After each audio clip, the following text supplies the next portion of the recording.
waliwo ebyama ebitandise okuvaayo mu NUP nga biraga nti engaba ya kaadi teyali nnambulukufu yalimu amakoona ne ku mulundi guno. Nalabye omubaka wa Busiro North Paul Nsubuga ng'alangirira nti agenda kuddamu kuvuganya naye nga ali maziga obulumi buyitirivu olw'okuba nti yaweebwa kaadi naye nga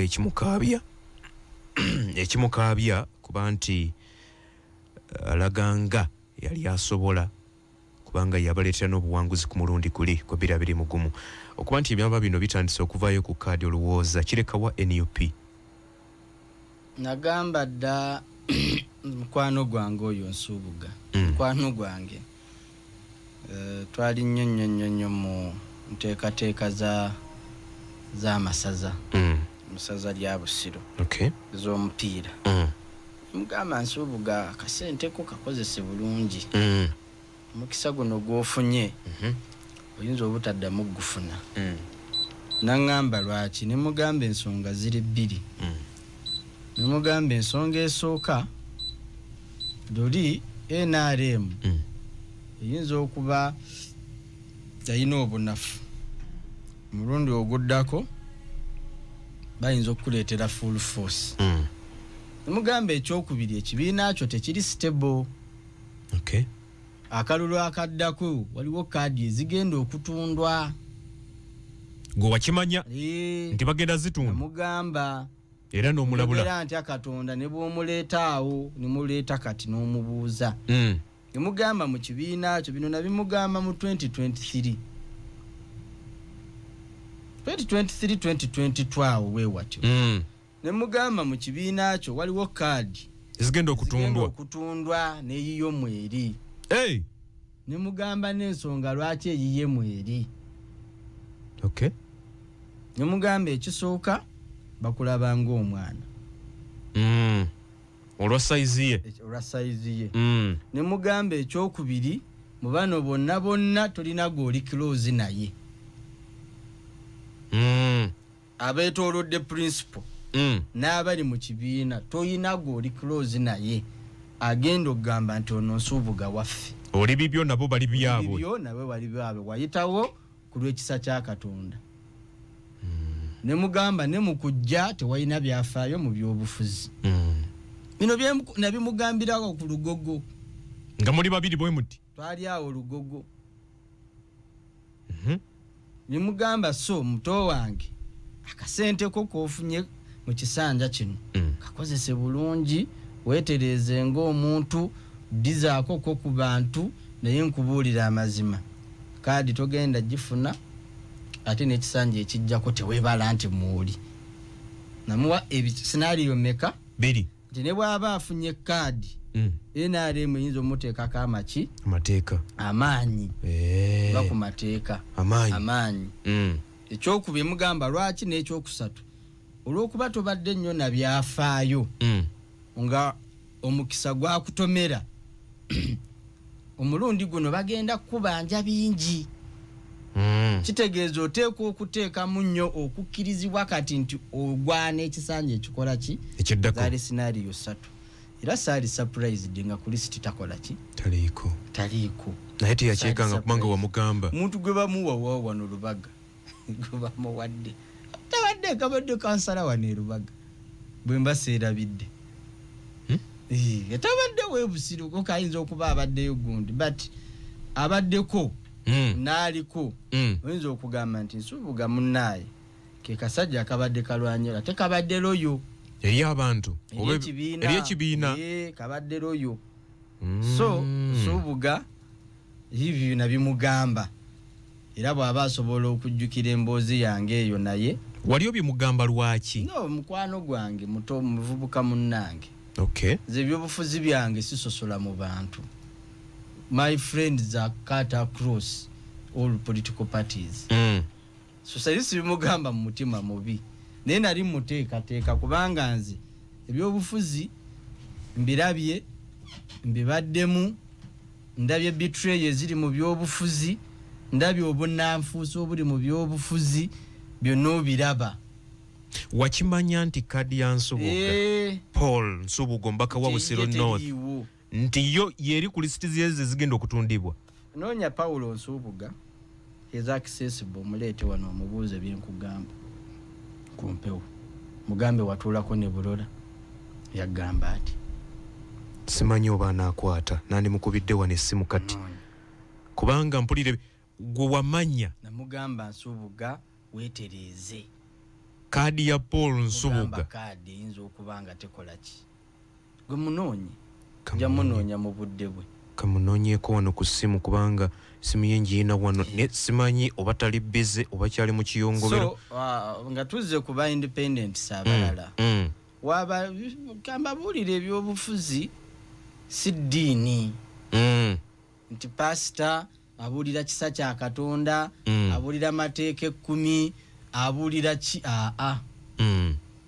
pasita abeera ali ku ki bokivaako honorable nkulamusiza ssebo nze Peterson Kagogwe ndi ku Radio 4 Live ndi wano ne Anderson Bulola yagala ekifo kya Nakawa West ono tusonyiwa okuba ntuguddeko bugwini ayina ensonga gyategeezezza ensinga ekanze bangi nti byonna ebyakutuuseeko yakulabula nagamba mwali babiri n'akugamba nti ha ekijja wetegeke ebigambo ebyo yabikugambako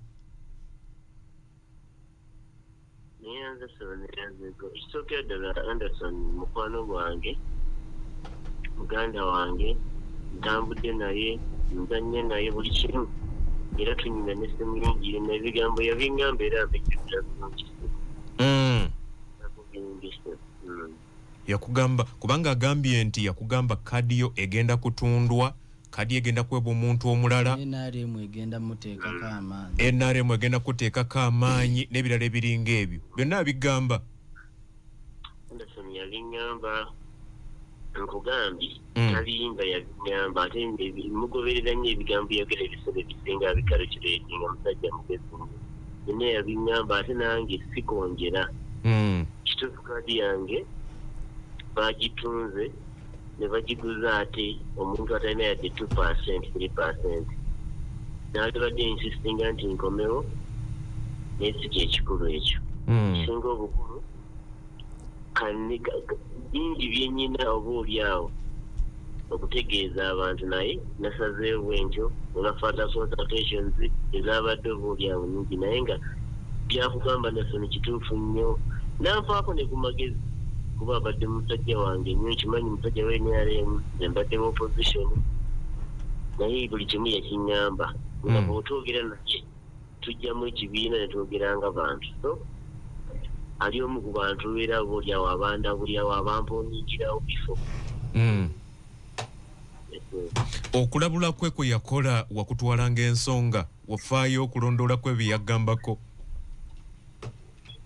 okulabula kwe kwe yakola ekisookera ddala bw'oba okola ekintu omanyi ne bw'oba onaagenda ng'onaagwa mu nnyanja ng'oli akulabudde bw'oba olowooza oba gw'omanyi nnyo ogenda bugenzi ofundikira oba oliawo ogituddemu n'ogamba kale singatta okutabulako mbadde mwesimbu nnyo mu NUP mbadde mwesimbu nnyo nga ne bw'ŋŋamba ekintu kyo kijja kutuukako oba oliawo ŋŋamba n'okugamba edda wekirabika oba tanjagaliza nze byenkola biri mu layini byenkola buli lundi kiriza obagaana nja kuba ntambula bulungi ne fulaga nja kugifuna naye nga yabindabulako naye nga akimanyi bulungi Anderson nkimanyi bulungi alina connection naye ye musajja gw'osanga n'akuwa 5 n'akuwa akakase nga tolina oba okitegeera kitegeeza oyo omuntu abeerawo so kati bweyangamba era ekigambo ekyo kkiriza obagaana nze kyalwawo okunnyingira nga nkakasa tekisoboka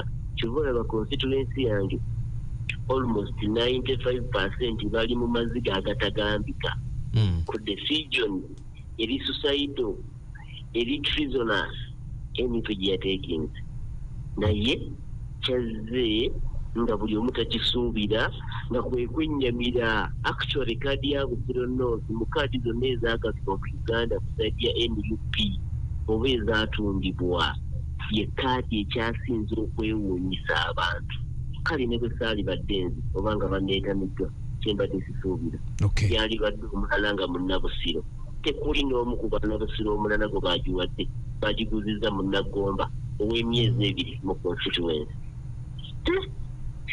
Okay.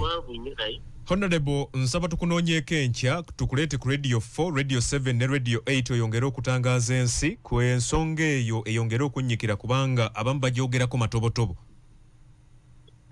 Mukama wange ssebo esimu ennaku zino era bwola poliisi mbadde sigirina nkutte bukwasi olw'ensonga abawagizi bange bangi bakuba amasimu bangi bampa amagezi era neeno bwezi bukosi nkwata n'empuliriza omuntu oyo ate nze ekigambo ekinfulumyemu lwawo okwogera naye bwe kinfulumamu gaba mazima meereere mba njirodde okukidifendinga at least nyinaku kaligo baka kuba ndi mwana legal scholar ndi munnamateeka almost kitegeeza kyenfulumya mba nkikalu kiwetinze sirina tabuli nasaba mukama wange esimu yange kikweri era ngenda kwogera naawe then tulabe gye tukwataganamu tukiriyalinge eya then tulabe gye tuzzaako tukole ebirala. Kale honorable Sebo Anderson wejjeeredde sirina kyenkugamba bigambo wabiraba naye omanyi otya nti kadi ono nga ye nannyiniyo tamanyi kyensinga okwewuunya oli mu NRM owe-NUP tamanyi nti kadi ye bagitunda gwe owe-NRM n'omanya tobanga oli mbega mu NUP tubagamba ebintu batuvuma buvumi batulabanga abatategeera naye ng'ate bye batategeera kati ku gundi kuno ogenda kulaba mu bavuma mu yogera statement ye nagikonvertinga nga bwakola ki naye wayitawo ebbanga ttono ate neekaminga into reality. So yo muto wange namugamba that is 2022-23 there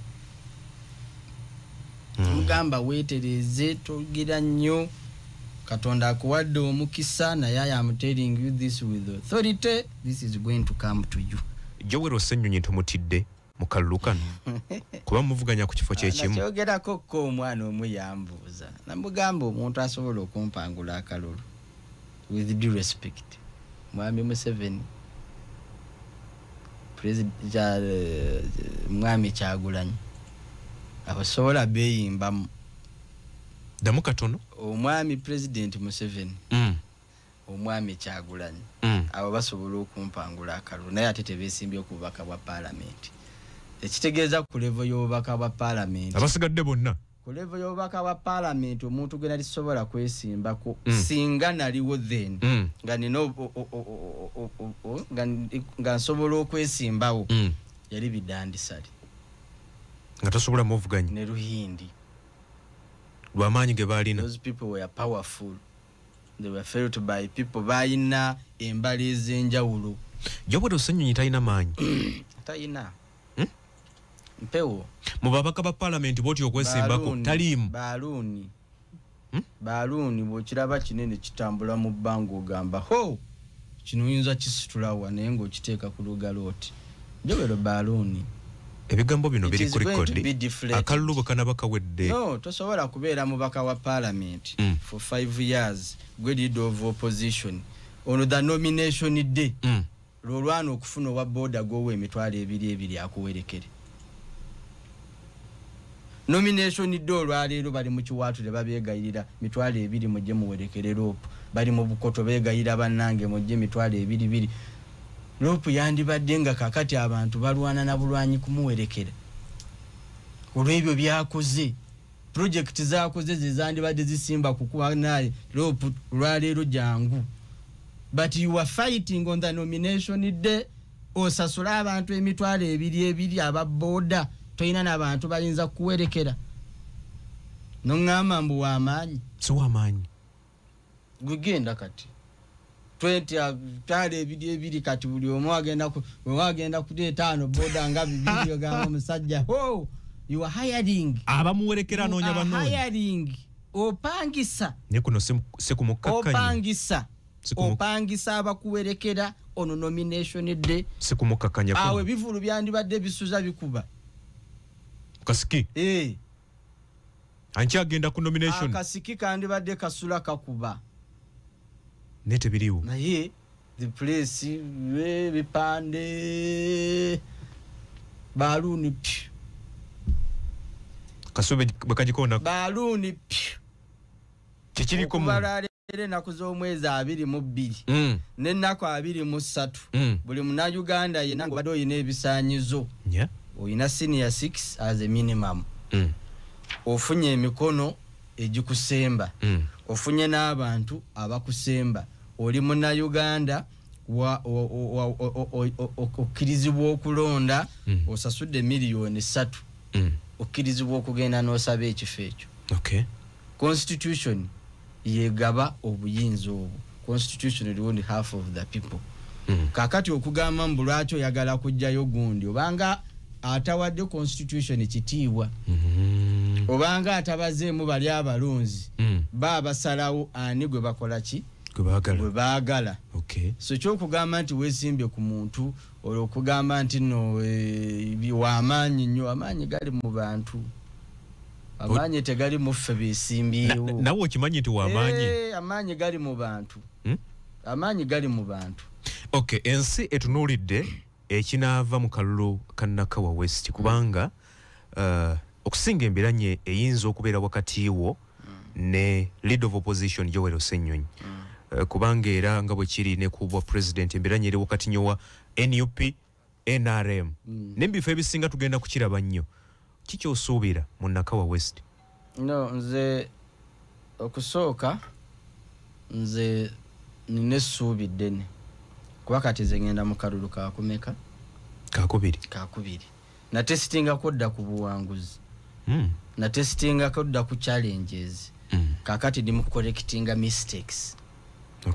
Kubanga nayita mudda mu bantu, kubanga na campaigninga mu primaries nengenda nensaba abantu akalulu ne batusunsulamu ne batuliriza ne batuwa ekisanja ne bampa flag. So kitegeeza nze ngenda okwewandiisa already nga mmanyi kiki ekiri mu bantu. Ngenda okwewandiisa already nga mmanyi waawali obunafu, waawali amaanyi, waaweetaaga okunyweza, waaweetaaga okukola ki. Kati kikyenjawulo nze kyenkola ki kyennina. Ngenda okumanya nga mmanyi gwenvuganya wanayinawo kutwani, ngenda okugenda okumanya wano ninawo obunafu, ngenda okumanya neetaaga kunyweza kino. So nina essuubi ddene nti akalulu ka Nakawa West omulundi guno kagenda kukoma weeka, kubanga ebbanga lyonna Nakawa West ne bw'oba ogitambuddemu ne bw'oba ogyetoolodde tebeerangamu opposition, naye tubadde ne confusion mu kibiina ekyabaviirako okuwangulwa, kyatuviirako okuwangulwa. Tubadde ne confusion ezaatuleetera okubanga abantu abamu bafuna obusungu, abantu abamu balekeraawo okwenyigiramu, abantu abamu balemererwa okubanga olw'ensonga ezitali zimu benyigira mu kalulu.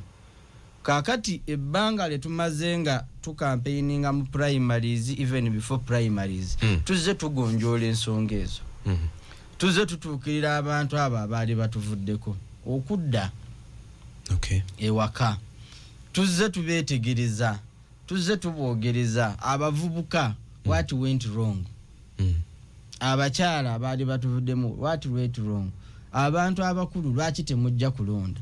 Kubanga akalulu akawedde Nakawa West yayina abalonzi 13,000 mu kino ekisanja baalinnye ne bagenda ku 17,000. Kitegeeza tweyongeddeko abalonzi kumpi 4,000 mu kisanja mu abangaliteni wedde ku 13,000 egy'abalonzi abawedde mwe gye muyita wave gye sikiriza nti wave waliwo ebyabeerawo ku 17,000 only 5,000 all together be balonda. Biki byalobera abalala obutalonda? That is not even half of the total voters. Kati yosijigita wave. Bali abatalonda be bali abamwe. Kati abatalonda akalulu akawedde kayina circumstances ezakayingiramu. Omwali voter intimidation, omwali violence, omwali ebintu bingi ebyaviirako akalulu ako okutagala n'okuvaayo nga bwe kaali. Ebimu ebyali bikoleddwa ebitongole by'ebyokwerinda engeri gye baakwatamu akalulu. ebimu ebyavaamu abakulembeze abamu okufuna sympathy vote nti olw'okuba nti baayisibwa bubi balina gwe baakuba kibooko ku kabina n'alwala ekigere n'atambulira ku miggo emyezi 3 emigo yagireka kololo ng'awangudde baamukuba kibooko ku kabina n'alwala ekigere n'atambulira ku miggo emyezi emeka 3 yawangula yagireka omujjukira amannya ge yali leader of opposition kakati sympathy vote eyo inengeri gye yamuleetera okubambi abantu nga bagamba bambi musajja wattu bambi bamukuba bambi n'aviramu okuba nti abantu bagamba katumukubagize abantu bamulonda lwakisa kubanga saagala genda yeeyo njagala tusigale ku issues kati bwe tubanga candidate waffe owe-NRM yatuuka ku polling station olwa violence yali yeetooloddewo ne bamulemesa n'okulonda n'addayo n'akomawo ne security eyamusobozesa okuyingira polling station. Kitegeeza kino kyaliwo abantu bangi mwalimu group z'abavubuka ezayitanga mu kitundu nga zigamba tugeze tukulabe tukumanye oli we-NRM koolabika ku polling station tugenda kusulawo tugenda kwokya ennyumba yo tugenda kukuba emiggo nga mwalimu ebintu bingi ojjukiranga n'okwetaaya kw'abantu akalulu akawedde nti n'okwambala obwambazi olugoye lwo nga lwefaananyiriza yero nga waliwo ebibinja ebiri deployed bisobola okukutuusaako obulabe kati ebintu ebyo byonna byatiisa abantu kyova olaba nkugamba nti ku mitwalo 13 only 50,000 voted. Mitwalo 5 bokka abantu bonna abeesimba mu kalulu ng'ate kwaliko ba candidates singa 7 abantu emitwalo nga 8 tebalonda abantu ng'emitwalo 8 tebalonda lwaki tebalonda lwakutisibwa kuno kwaliwo tubadde tu studying mu binogedde ddagala tukola survey mu buli muluka buli polling station who voted who didn't vote tugenda okukizuula ng'abantu baffe tebalonda lwaki tebalonda intimidation poor handling nga nabo mu butuufu balaba newankubadde bawagira NRM naye engeri akalulu gye kaali kakwatiddwamu yali si ya bwenkanya ku mulundi guno mbinogedde ddagala and that is kyekyo kye tuliko kati olwaleero osobola okubeera oba oli wa Nuupu yambala engoye zo no problem oba oli wa NRM no problem era olaba tewaliwo voter intimidation sofa gye binaagenda mu maaso tetumanyi bijja no voter intimidation ekyo twakinogera ddagala tosobola kati kutiisatiisa muwagizi wange ate opposition naye tukkirizibwa mutiisatiisa fena tutimba ebipande twatimba ebipande baali batandise okutimbululayo ebipande byange nengenda naddala mu kyanjaawo ne mbagamba bannaye ebitande bino tubiteekamu ssente ekyo kimu ekyokubiri toyina monopoly etimbulula kipande gye siina nange nsobola okikola ki nange nina abawagizi bange abasobola okunyiiga naawe ne bajjayo ebibyo era bakansala abaali bakigola n'ekibagamba lwatu ne mbagamba mulekeraawo okutimbulula ebipande byaffe oba okubibikka oba okubijjayo muteekeyo ebyammwe kuba tumanye ebyaffe we biri we tusangawo ekikyo tukitegeeza gwe yakikoze eki gwe yakijjeewo nembagamba mukirekeraawo nzize mu mirembe naye temuyina monopoly violence ku intimidation equale nange nga candidate ndi willing okweprotectinga ndi willing okwerwanako whatever the cost twagenda okukkaanya newaliwo omuvubuka ye yali agenda akuba buli kiisi gwamanyi nti we-NRM bwamusanga mu bantu olwokuba yeeyita w'amaanyi netumukwatamu awo neyeetonda nebinagaana esigenda kuddamu kubikola nze mbadde nange bikibu mpagira wange konze nona wagirawo nawe oyina owo gwokola ki kakati buli omu ateme munne olw'okuba nti gwe toyagala oli gwawagira tubadde tukola sensitization and njagala okusuubiza nti wenjogerera kati n'abantu abaali balowooza nti tuli babi batuuse okukitegeera nti tuli balungi batandise okulaba obulungi bwammwe batandise okukiraba kubanga baali radicalized kyekyabalowozesa nti muli babi no si kulowoozesa baali radicalized by their leaders. Okay. Baba somesa nti buli gota kanya naye mulabewo. Okitegeera. Kumanga nabo bakama baabo baba kulembeze baabwe babyogera ku platforms. Okay. Ubulira president wa Nuupu ngagamba gota wagira mulabewo. Owenare mu mulabewo. Afuka atya mulabewo. Mubabole. Kati nga kyabatuuka mu juzi twali ku independence ku mupiira. Nensango mvukala nga bulola sisobola kukwata mu ngalo. Konze lwaki. Nemmala waabo kumpi sawa namba 9 nejendaga.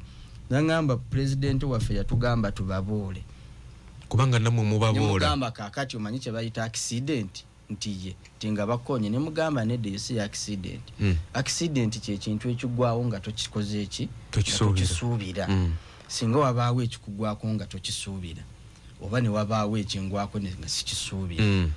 Nenkusanga ogenda kuŋŋamba nti ngenda gamba oyo baŋŋamba mbole nkulekewo otuukeko obuzibu. Oyinza okunnyamba nimugamba gwe tosobola kunnyamba kubanga oganye n'okumbuuza. Okay. Ne mugamba omulirwano gwokya 2. Singa nkusanga nga waliwo ekikutuukako naye nga nze nsobola okuyamba nange ŋŋambe bakuboole. Mugamba kakati message gye bakugamba mbi. Kubanga tosobola kwemalirira mu bintu byonna. Wamuleka akyuse. Ne mugamba okujja wano walinnye boda. Okusiiba wano wagenze mu restaurant n'olya. Akasente koyina mu nsawo si wa Nuupu yenna yakakuwadde. Oyinawe wakajje nga nego wakajjeeko si wa Nuupu. Ne mugamba ebitugatta bingi okusinga ebisobola okutwawula. Okay. Twamala eddakiika awo nga mwezi. Tuli mu argument. Tugenda vaawo byoyogera bituufu naye gavumenti yammwe mugamba no problem. Ebya gavumenti n'ebyokumpagira nga naawe oyina byowagira tekirina buzibu. Okay. Ne mugamba kati kankulage ku simu yange. Ne mugamba olaba ono abadde n'embaga wa Nuupu namu contributing it. Ne mugamba olaba ono yafiiriddwa maama we. Waliwo mukwano gwange wano soft band. Yafiiriddwa senga we rather. Jenva kati. Nva kumukola ki kumukubagiza. Naye soft abadde wali awaka bakuba ennyimba zaabwe bali mukungubaganga group nange nenzijanga kitalo muri mutya biri bitya nenvaawo nenkola ki nengenda kakati gwe ogamba otya nti no ogamba nti ogenda kuboola buli omu sente onoziboola obuyambi onobuboola buli kimu kye weetaaga mu nsi ogenda kukifuna ku wa Nuupu. So at the end of the day ebibadde bitwawula abavubuka abaali radicalized abaali basuubizibwa ebingi abaali bagambibwa ensi n'eggulu tugenza okutuuka olwaleero nga olwaleero bekitaba ki I can say I'm in the lead of this election. Munakawa West gwali mu driving seat tukoze by the way let me tell you nekino nava ku social media nenvaako ne mu mawulire Samura yali ankyaza wano ne muddukako lwaki wakikola bye twali tulina okukola ground obusagwa obubadde mu ground abo abaali bakyukakyuka olw'ensonga zitali zimu abavubuka abateereddwamu endowooza egamba nti nno ensi bagenda gikyusa bagenda gitwala abo ababadde bafuukanga ne security ebamanyi nti balabe olwaleero nabanjula mu security these people are no longer a threat. Okay.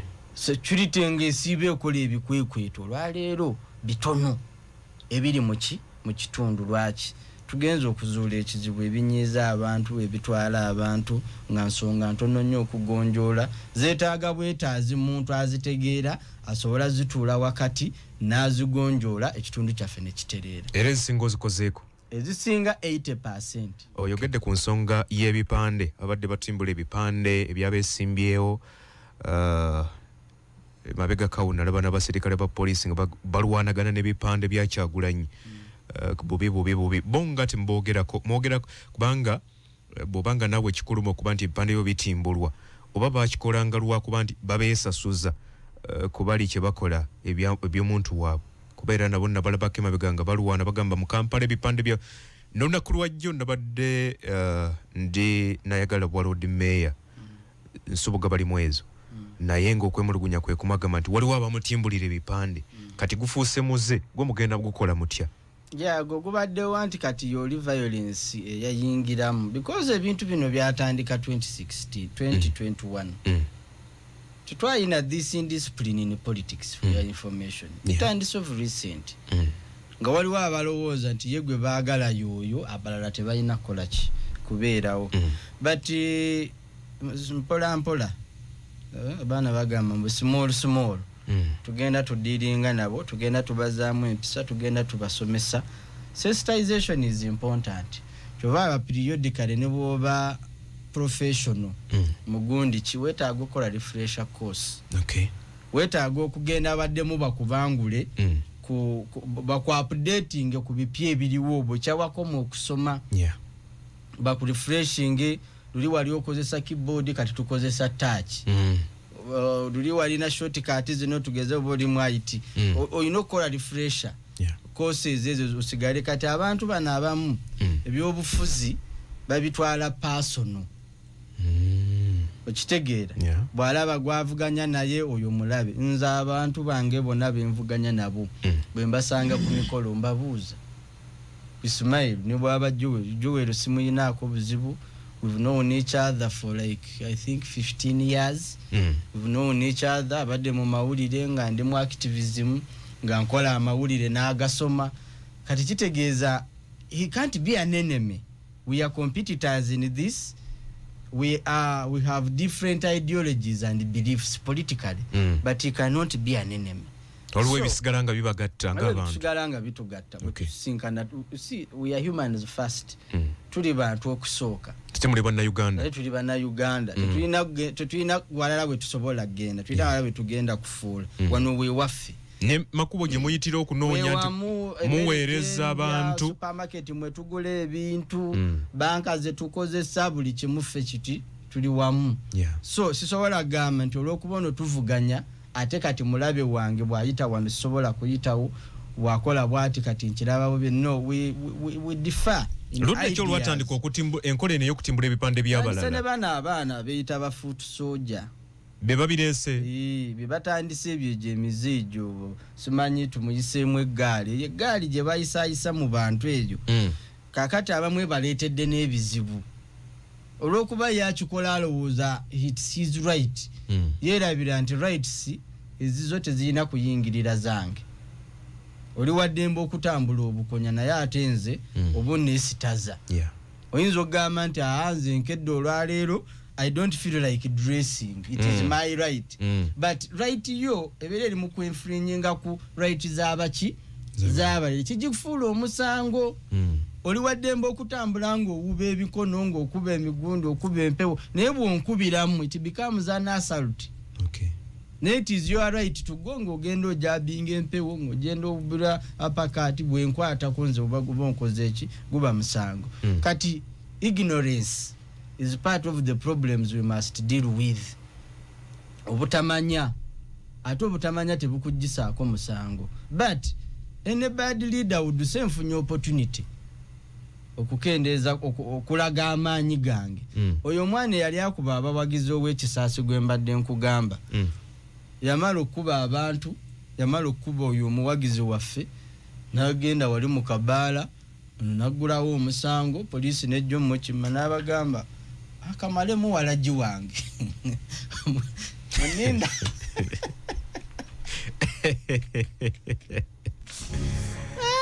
ngali kawala jagate mukandesa walaji wange aliko walaji wowe bbiri agamba poliisi muninda awo kamalemu walaji wange muntu alawo mugenda kuntwala wa president wange ajja kunzijayo. But you see that is ignorance. Tamanyi nti yakoze musango, tamanyi na implications zaago, tamanyi na kiki kisobola kuddawo. But yakoze ekintu ng'alowooza kyakola akikola mu muki. But we twatula n'oyo omwana. Yamala omukwata osina akubirese ngamba culprit tumukoze eki. Because ono gwe baakuba yalina okujjanjabwa mujjanjabi. Amunudde omukono tagenda kudda mukola. Who is going to incur that cost? Naye bamala omukwata ne tutuula mugamba kakati sooka ombuulire kati ndowooza oli soba. Wabadde ofaaki. oyo bafa kino Museveni ku State of the Nation ono agamba president wange ayogedde bulungi matidde oli ajja amugamba president yani president omanya ali omu president omanyiye kyagwa amukasuseeri such a small thing president ali atya but ne gwagamba nti president is not actually even a president kati olaba nti oyo bobo mwanalyze nze psychologically takikola lwakuba nti namanyi kyakola ki naye bwe twatula ne tumubuulira nti kakati omusango guwagoze ebibonerezo bye bino ogenda kuyisibwa mu kino na kino bagenda kusiba emyaka egitaka wansi w'ebiri n'atandika okuddamu ki nemugamba weetondere ono weetondere n'abakulu kyetukusonyiye netukola statement tugamba police we have withdrawn the case naye toddamu kukikola ki tetwamugamba kukyuka tetwamugamba nti kyuka ove mu NRM ove mu NUP odde mu ki mu NRM but netumusensitizing naye bwe yaddayo ne bamugamba gwomanyi omusajja eyo ekintu kyakutaasizza omanyi nti obadde ogenda mu kkomera nga toyina kubanga abajulizi weebali bwe yakitegeera n'agamba abasajja bano bandinsibye abasajja bano bandimbonereza naye bansonyiye omusajja nannoonya n'angamba mwami bulola bulijjo manyi olina musajja mubi bulijjo baatugamba oli mubi nnyo nasigala nga kutendereza n'angamba naye kino kyonkoledde mwenaale mungenda kuwa akalulu naye ojja kunsonyiwa aka president njakawaani njakawa kyagwa ningenda kuwa akalulu indeed oyo omwana soogera mu gundi saajja ne bwogenda ekisaasi akalulu ka bulola akanoonya nenga wa NUP bati kyava kuki singa twamuteekako embeera olw'okuba wa NUP tumusibe the story would be different naye olw'okuba twamusensitizinga n'abalala bakola ki bayigirako so ebintu ebimu we have to be leaders n'omanya nti ono akola ekintu si mu mutima wagamba nti no akikola lwakwagala bw'otandika okwawula obutamanya n'okumanya otegeera okumanya lwaki otandika okumanya lwaki akola ekintu mu butamanya yeetaaga omukisa ogwokubiri okutegeera kiki kyakola yenjawulo gye tuyina wabali nnyo wabalire ddala mpuliriza ku radio 4 radio 7 ne radio 8 tugenda maaso n'okunnyonnyola ensonga ezimu ku ezo zigenda maaso mu ggwanga ekyokutimbula ebipande kakati bufuuse bulwadde nalaba kabe NUP awo n'abopposition abalala nga bakaaba president we yagenda ku nomination mu kakiiko k'electoral commission okuba nti anominatingibwa ku ntebe loddi wonna ebipande baabitimbulawo opposition bateekawo bya NRM ne president Museveni byokka nga byolaba opposition bavana gamba nti mutukoze bubi nnyo twabiteeka mu ssente kino na kino bula ati bwe kiba nga kituuse neekusa nti president Museveni waabeera tobeerawo kipande ky'opposition akalulu kanaatunyumira kano kanaba kabwenkanya akalulu were ekyebipande I believe omuntu yenna yeesimbyewo yeetaaga right to express and exercise kubanga neteekawo eriri omuntu yenna bw'otimbula ekipande kyamu waliwo n'omuvuka gwe bakutte Masaka eno yabadde atimbula ebipande bya president Museveni n'okukuba ababitimba gwasanga yambadde yero nga naye amukuba baamukutte Masaka eyo so kati bwe kiba nti etteekawo eriri naye ate nga abalala tebagambwako teribakwatako naye tewali akuba abawagizi ba NUP tewali akuba abawagizi tewali abakuba oba tebavaayo kwogera no ati lwaki ba masters ba TikTok waliwo yategeera TikTok wano ba social media ng'owa NUP tebaliiyo naye ababikola ne babanga babikola tugeze nga aba security oba abawagizi bwe bennyini nti okitimbululayo kubanga kikyamu ekipande is an advertisement but waliwo content ali mu ekyo kyo advertising ne bw'otimba ekipande nga toyina content at the end of the day omulonzi ayawula naye bw'oba oyina content n'ekipande era omuntu nze kati ekyanja nina emiruka nga 6 mu primaries nagiwangula sitimbi eyo kipande nga teri kipande kyange nekimu naye nga ate benvuganya abo nabo bonna balinayo ebipande babitimba. Okay. Katulin. So kitegeeza nti ne bw'ojjayo ekipande ky'omuntu ng'abantu bamwagala bajja muwa akalulu ate oyinza n'omukolera akalulu. Ne bw'otimba ekipande otya ng'akalulu toyina. Wayiswa Mufumbiro ye yali asinga post enene mu Uganda mu 2021. Wayiswa Mufumbiro ye yali asinga posta enene nti bagiteeka ku billboard zino empanvu neva ku billboard nejja nekwekweya ku ttaka naye byavaayo onfuna bulungi. He had the biggest poster I think ever mu 2016. Mike Mabike ye yali asinga poster nene mu Kampala. Mabike ono gwenda ba mudiefu 2016. Mike Mabike yali asinga poster enene mu Kampala. Era nayonge very wet nejja nekwekweya kutaka nga tekuli billboard kwejja.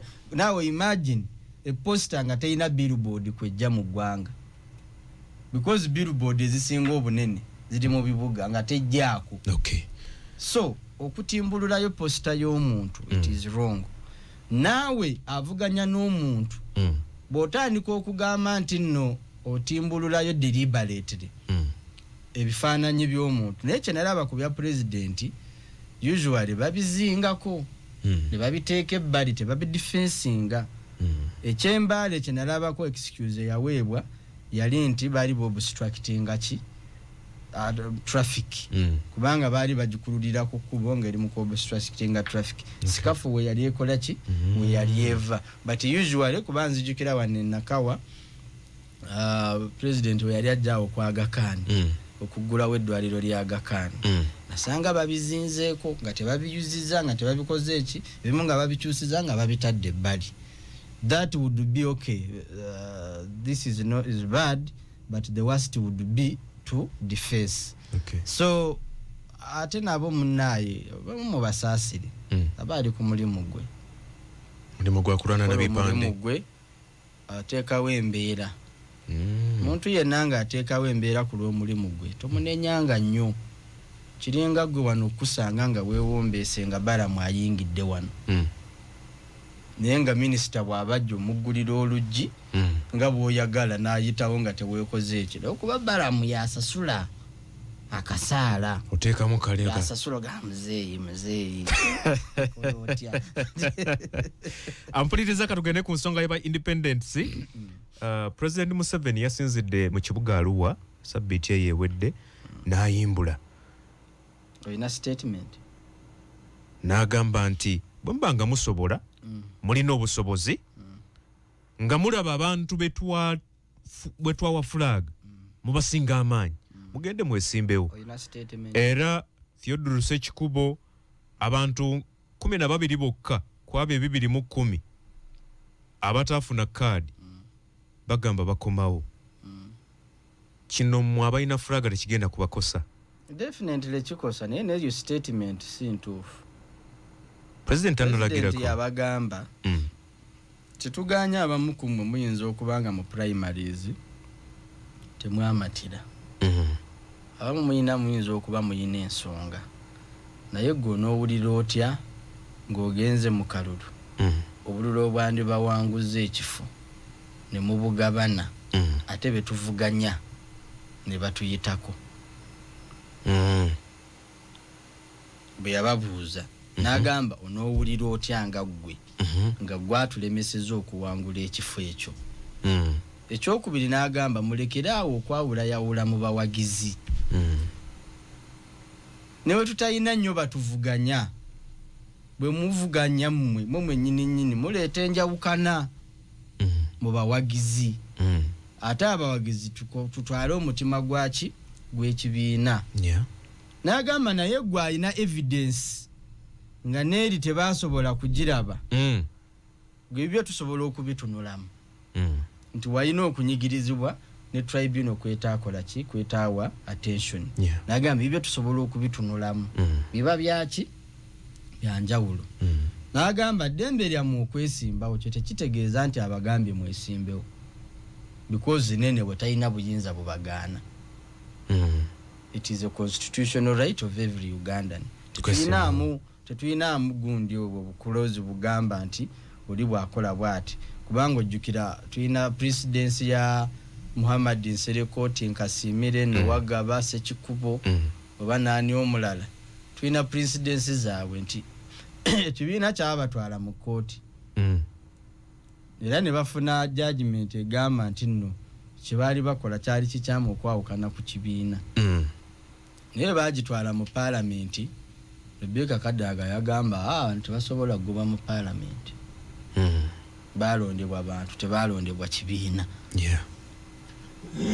Okitegeera era n'abakuliyetingirawo space bwe wava obutebe bwa wakati tebwaliwo side zaali biri either oli eno oba oli eri ne bakuliyetingawo side eyo.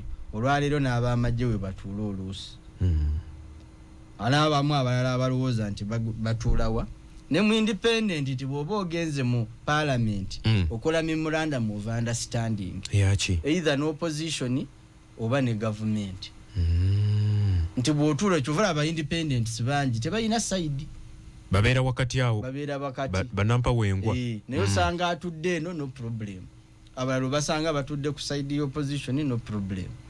So kitegeeza nti ne bw'ogenda mu parliament tebajja kubuuza nti tugenda creatingawo wing ya independence. You make an understanding with any political, or you choose where to go. You can choose to go to opposition ne botakola MOU dembelyo okuchuzinga wa wotuula oba bani bo associating to. So president okubagamba nti muyina dembo okwesimbawo naye ABCD bino mbirowoozeeko kirowoozeeko tekitegeeza nti aba sanctions but olw'okuba bamanyi weakness ye eriwa Museveni si ye muntu agenda ku butuutu okuvumirira abalala. Bwe bunafu bwe bakimanyi era bakimanyi ne banamukolako blackmail ajja kusirika kubanga tayagala kwata abantu atandike kubayawulawula akole divisions. Bakimanyi kati bamuyiga bamutegeera bamumanyi kubanga tonawulirako ku kagundi wagenze akwata na campaigning owuwe tavumirira mulala namukwasa flaga namugamba genda onoonye eki tayogera ku balala. Kitegeeza nti yo olw'okuba bamanyi nti nno ayagala ave mu kitundu mu mirembe nti ne bw'obozze independent mu kitundu bw'omuyina omulala alina flaga nga muyina omulala alina flaga nga naye mwesimbyeko mwena musigala mukyali bamemba newankubadde ofuuse sabotuwa. Bano bagamba nti newankubadde bagenda kujja independent bagenda kusigala banoonyeza Museveni akalulu. Ate kati naje yo blackmail eyo blackmail waba mugamba fe tugenda kola ki kunoonyeza kakati blackmail gye bakola bamanyi tasobola kulitaliyetinga. Okitegeera so sigamba nti yabakiriyalinga mugende mukole ki mwesimbewo no yabawa ebiruntu ebyokulowoozaako nga bwe munaatuula n'omuntu. Nze nina bakansala muno abatayitamu mu kalulu nga mu butayitamu tuli mu kwogerezeganya n'omugamba munnange ogenda kubeera lonely mu kalulu wakati bwe tukuba enkiiko z'abantu mu kitundu tetukuyita kubanga oli independent. Bwe tutuuza enkiiko z'ekibiina mu kitundu tetukuyita bwe wabaawo ekigenda maaso mu kibiina tetukuyita naye luli tubadde tutambula ffenna. Luli obadde oyina abantu abakuwagira saawa zino tebagenda kukuwagira n'anaakuwagira ajja kikola mu kasirise. Kitegeeza ogenda kutandika okunoonya structure empya gy'ogenda okukoleramu kijja kukumenya.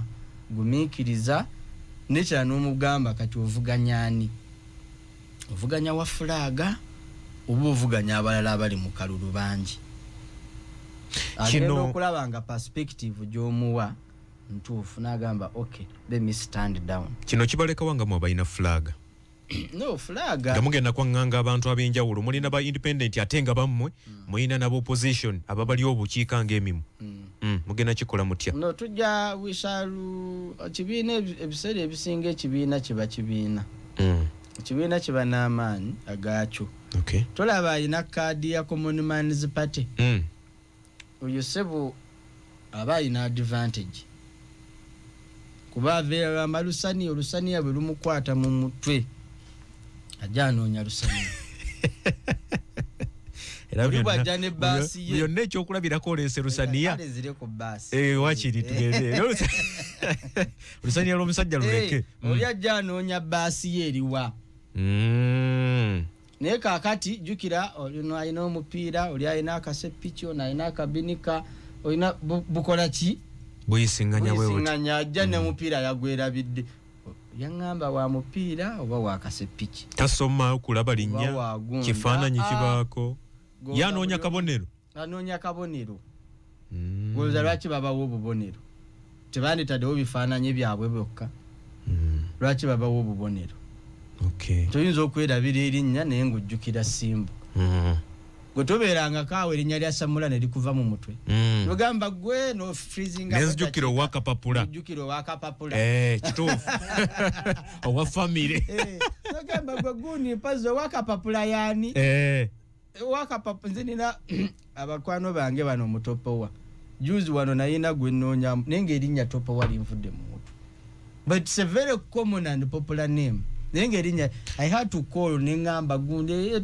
erinnya ne likola ki so bibaawo oli asobola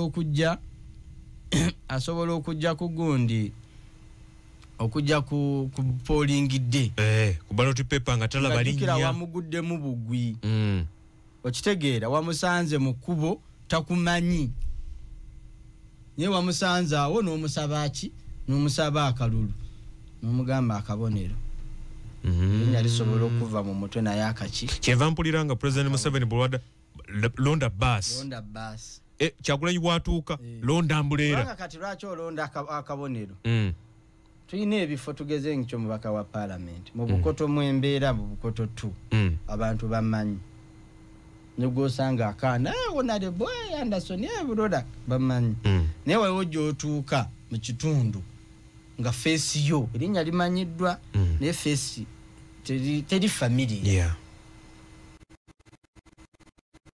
kitege tubane bakansala LC5 tundu kyentwala kizibu nnyo okugamba nti owebanda mwatuli quarters face agimanyi n'erinnya liri muki mu mutwe n'owekyanja n'owebukoto n'owenaggulu n'owaawa nti face agikola ki agimanyi naye omanya nti tulina ebifo bwe biti biriko bafulaga beyala abaffe abagenda okubivuganyaako akabonero kiki baasi kati oli bwajja abanoonya baasi ekitegeeza ba independent omukisa gwabwe gubeera mutono naye wabaawo abali popular kati tojja kuŋŋamba ate nja ngenda campaigning olwo waliwo ababeera popular bw'oyogera erinnya oba campaign ezo omugabo omuwadde obwedde erya Ssenyonyi ng'olyogera nze ntandika gwe obwedde walyogera nti nno ki gwe abadde alyogera so nze ng'omuntu mbadde careful nnyo obutatwala bintu by'abantu 2021 nali RCC w'Nakawa mu bitundu byonna nga bayoola abantu after kwekalakaasa kwa 28 na 29 ze natuula mu security meeting neŋŋamba DPC neŋŋamba DISO nembagamba tetugenda kukola arrest tugenda kukola sensitization ne tutwa identifying ebifo byonna ebyabaddemu okwekalakaasa ne tugenda nga tubasomesa twatambula division yonna twajja wano eno garage eri wano ku Magambo Road erikuba eriyitamu ne lijja ligwa wano kwa Adware World bekalakaasizaawo ne tujjayo twatuukawo ne badduka ne mbagamba no mubagambe bakole ki bakomewo ne bagamba kati mwe mukolera wano ye office yo kujja rent kujja school fees kujja ekyokulya ate kati ofuddewo enkambi y'omulabe weefudde omulabe against nze nange ate ayinamu ku maanyi tinsobola okujja neŋŋamba eno garage tujigadde nga wetukola okunoonyereza okunoonyereza bwe kuli gwera gwe tojja kukola ki tojja kubaawo n'ababaddewo bonna mu bakwate be bagenda okutuyambako mu kunoonyereza amaanyi go gaba gakoze eki ne bw'onodduka ojja kuva wano ogende mu kyalo gy'otagenda kufuna mulimu otandike kukola ne mugamba ebyo byonna lwaki oba obyenyigiramu bw'oba oyagala kwekalakaasa lwaki togenda mu baloti ne weekalakaasiza mu baloti kubanga ffenna gye tukola ki gye tulaga mu kifo ky'okugamba nti ofudde wano enkambi y'omulabe abavubuka bonna abaaliwo awo ne bagamba alasisi tusonyiwa kitwabadde tukola twali tetumanyi magnitude yakyo ng'oli omuvubuka gwe naggambye oli Sajja at the end of the day abaakwata ffe tetwakwata ki kyatuyambako nti omuntu aba afunye ekifaananyi ekituufu ku biki byakola ne implications ne tugenda ekiwaatu ne tugenda e Luzira tugenda e Bugoloobi ne tugenda wansi eri mu Bukoto wanu at the end of that day that sensitization yatuyamba nti saawa zino tosobola kusanga mwana ava mu garage ajja timbawo ebipande netajja kwekalakasizawo kukolerawo ki nsasage kubanga twabasomesa bengenda e Rubaga enguudo ezo zaali ziganye but we sat nga abakulembeze be badimobilizing. I have a very big contribution mwezi enguudo z'e Rubaga oyo gyabadde agamba mbu nakola emivuyo abakulembeze bagamba abantu temuwaayo ttaka ono agamba bannange musabe compensation government egamba tulina sente ezikola ekkubo ne tetulina zikola ki zisasula abantu. We had to sit as leaders olwalira amakubo abaali bagamba bannange musabe compensation nga tetulina ogenda nabo mu bantu tumateze abantu batuwe ettaka abantu enguudo zaabwe zikole ki. Now the roads are constructed. Tumalirize tugende mu aba oli akutuma oba naawe bwe toyagala don't abuse other people's contribution. Nze ne bw'oba tonjagala it is si musango but okutuula n'otandika okugamba nti kati ono mukonje ebiri byenkugambye ebitusibye emabega oli tatuula ku planninga kirungi oli ta planninga kigatta ku nsi ye agamba kaakati nti zijogeza ku linnya lyo Peterson nsanze ntya bala mu mukonjere Peterson ngize ntya mulemesa omulimu bye tusiibamu nkubye ntya essimu nyonoone gundi ebyo oyo kati abaabulako kimukola sabo era nga n'oli bwagambye wekalangala nti otereze erinnya lya Joel Ssebbaalumu bansonyiwe naye saagambye nabadde nkuwa kyakulabirako nti gwagamba nti w'amaanyi si w'amaanyi nga bw'okola ki nga bw'olowooza kyenabadde ngezaako kutegeera naye nabadde simunafuya Joel deserves all the respect. He deserves the lead of opposition. Bintu constitution yebiteekawo sinze kati mpozi kamalirize era nga nzijukiza abantu twewandiisa olunaku lw'enkya nga 23 ku ssaawa 8 tujja kuba ffenna tumaze okukuŋŋaana wano ku ofiisi we tugenda okufa tugende twewandiise tukomewo era tutandikiraawo. Mwebale nnyo mwebalire ddala mbagaliza wiiki ennungi abalwadde tubasabira abafunye essanyu Mukama Katonda yeebale nammwe mwenna abalina bye mukola tusaba Mukama Katonda abateere mu baraka.